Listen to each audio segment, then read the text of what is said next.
इस समय जो हालात वहां पे देख रहा हूं मैं, उसे देख के दिल टूट जाता है। एक स्टूडेंट अनरेस्ट ऐसा हो जाए, ये सोचना मुश्किल है। इसके पीछे कोई ना कोई साजिश है। आग लगाने में क्या देर लगती है, एक मॉब को, लोगों को भड़काने में क्या देर लगती है। मेरा ये ख्याल है कि बांग्लादेश आर्मी को इस समय स्टेप वन करके शांति लानी चाहिए। मेरा रिश्ता बांग्लादेश से बहुत पुराना है, जब वो ईस्ट पाकिस्तान होता था। 1971 के युद्ध में मैंने हिस्सा लिया और 22 सॉर्टीज पाकिस्तान एयरफोर्स के खिलाफ और ग्राउंड फोर्सेस के खिलाफ मैं उड़ा। और मेरे पिताजी उस समय ब्रिगेडियर थे, वो तूरा से ढाका की तरफ अपने ब्रिगेड को लेकर आए और 12 दिनों में उन्होंने ढाका को कैप्चर करके लिबरेट किया। रेड क्रॉस ने उन्हें लिबरेटर ऑफ ढाका बुलाया। उनका पूरा नाम था ब्रिगेडियर हरदेव सिंह क्लेर, बाद में मेजर जनरल बने और उनको महावीर चक्र से सम्मानित किया गया इंडियन आर्मी ने। बांग्लादेश की हालत उस समय बहुत बुरी थी। ईस्ट पाकिस्तान में पाकिस्तान आर्मी ने जेनोसाइड, रेप, किलिंग्स बहुत किया हुआ था, बहुत अत्याचार किया हुआ था। और बांग्लादेश के जो लोग थे वो यही चाहते थे कि आजादी चाहिए। और मुजीब साहब, शेख मुजीबुर रहमान, उनके फादर ऑफ द नेशन, बाहर से लड़ रहे थे। मुक्ति बाहिनी हिस्सा ले रही थी, इंडियन आर्मी के साथ आगे बढ़ रही थी। और अल्टीमेटली 14, 15, 16 को उन्होंने अपने हथियार हाथ खड़े कर दिए और Indian army was victorious in the liberation of Bangladesh. ये कहानी 71 की थी। उस समय से अब तक मैं देख रहा था बांग्लादेश कैसे आहिस्ता आहिस्ता उन्नति कर रहा था, आगे बढ़ रहा था, on the road to progress. बीच में मुजीब और उनकी फैमिली की हत्या की गई थी। शेख हसीना उस समय बाहर थी। खैर, हर कंट्री में अपने पॉलिटिकल मूवमेंट्स होते हैं और बांग्लादेश में भी हुए।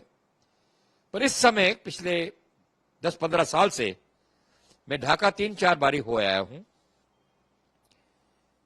और मैंने हर साल वहां पे बड़ी अच्छी उन्नति, डेवलपमेंट, इंफ्रास्ट्रक्चर देखा और मैं बहुत खुश था कि हमारे बगल में बगल वाला देश बड़ा स्टेबल हो गया है।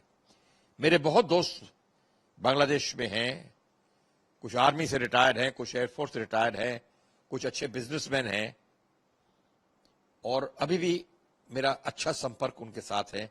वो यहाँ हिंदुस्तान आते हैं, मेडिकल ट्रीटमेंट के लिए मिलते हैं, हम लोग बातें, अच्छा फैमिली जैसा रिलेशनशिप है।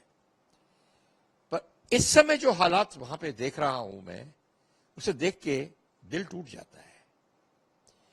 There is absolutely no control on anything. There is arson, there is riots. इस समय it is the mobs which are controlling everything.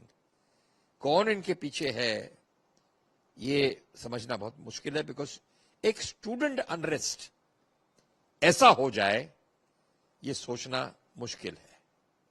इसके पीछे कोई ना कोई साजिश है। ठीक है, शेख हसीना की हट गई है, उसको हटा दिया गया है, पर उसके बाद तो ठंडा होना चाहिए था। पर अभी भी आग उगल रही है, लावा गिर रहा है और अब तो लूट, दुकानें तोड़ी जा रही हैं और हिंदुओं पे बड़ा अत्याचार किया जा रहा है। उनके घर जलाए जा रहे हैं, उनको घरों से निकाल के मंदिर तोड़ दिए जा रहे हैं। ये स्टूडेंट्स नहीं कर सकते, जहां तक मेरा ख्याल है, क्योंकि स्टूडेंट्स की डिमांड जस्टिफाइड थी, ठीक है, और एक्सेप्ट भी हो जाती, पर ऐसी सिचुएशन आ जाएगी ये तो हम सोच ही नहीं सकते थे।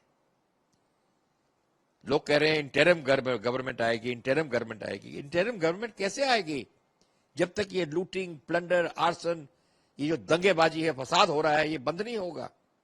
इसको कौन बंद कर सकता है? सिर्फ आर्मी बंद कर सकती है इस समय। पुलिस के ऊपर तो अटैक हो गया है, लोगों को मार दिया गया है पुलिस स्टेशन में.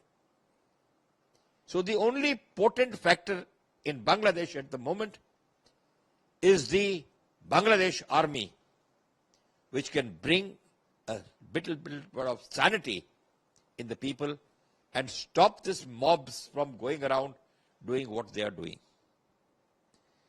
हमारा नेबर कंट्री में ये सब हो रहा है, दिल टूट जाता है, क्योंकि हमको हमारे रिलेशंस बांग्लादेश के साथ अच्छे रखने हैं, क्योंकि इसमें यही एक एंट्री है, इनको हमारा साथ होना चाहिए. और उसके आगे हमारा असम, मेघालय, त्रिपुरा, नॉर्थ ईस्ट है, उधर से चाइनीज अपना दम लगा रहे हैं. म्यांमार में प्रॉब्लम हो चुका है. और अब हमको डर यह है कि जो एजेंट्स हैं जो ये चीजें करा रहे हैं, इंडिया में ना इन्फिल्ट्रेट कर दें और असम में कोई प्रॉब्लम्स ना क्रिएट करें. UK it does not require a mass majority to create problems. आपको अगर टोटल पॉपुलेशन में 3.5% लोग भी रेडिकल बन जाए, दे कैन क्रिएट प्रॉब्लम्स. और आग लगाने में क्या देर लगती है, एक मॉब को लोगों को भड़काने में क्या देर लगती है. मेरा ये ख्याल है कि बांग्लादेश आर्मी को इस समय स्टेप वन करके शांति लानी चाहिए. There should be curfew initially, people should go back home, looting, arson should stop, people should get a sense of security in them. And then, with the help of the Bangladesh army, the interim government which is supposed to come can take over and take over the country. But एक पड़ोसी देश होने के नाते sir से जुड़े हुए हैं.